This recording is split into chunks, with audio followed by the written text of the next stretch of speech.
Hey team, it's a special episode because I've got the #1 best person in the world joining me. Ta-da! Hey guys, if you didn't know, this is my lovely girlfriend, Milena. She's actually the Stodge on Instagram. Yeah, give a shout out. Oh wow, look at that. Thanks. Yeah, no, it's true. So today's all about easy mid-week dinner recipes.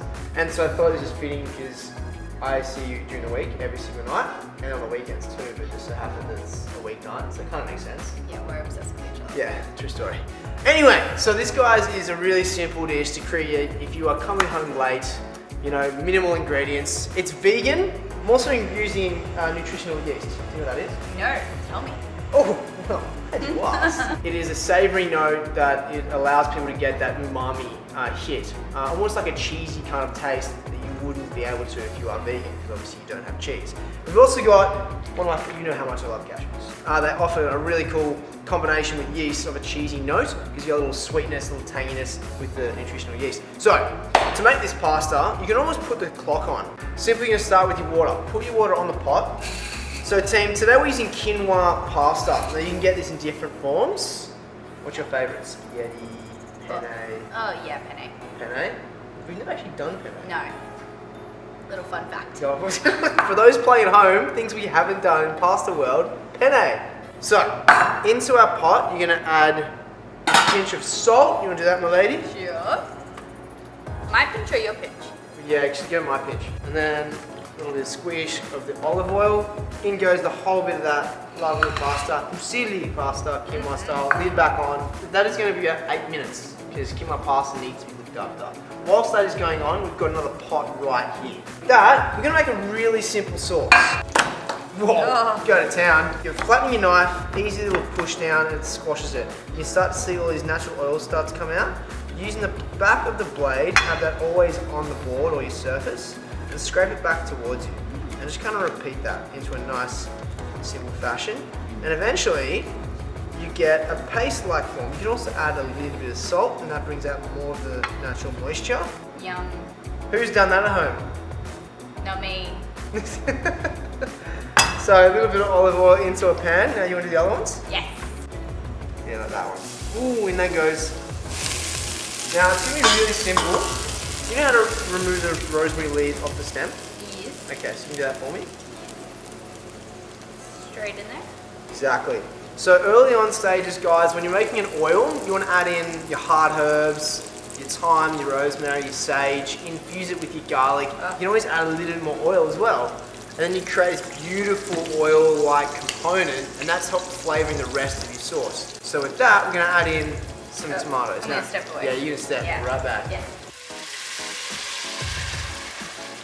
So with that, you've got a beautifully infused rosemary, garlic, and tomato sauce. It doesn't become much more simple than that unless if you just added tomatoes.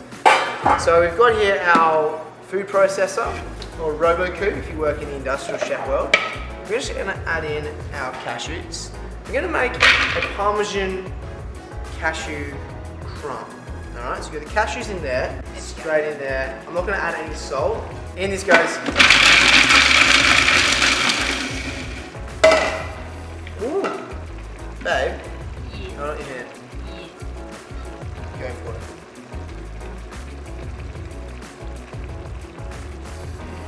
That was really good. Right? That was really good. That's a really good savoury cheese because the cashew's tangy already. And it's got a little natural sweetness to it, right? Oh. A little sharp sweetness to it. So it's almost like parmesan. You're so smart.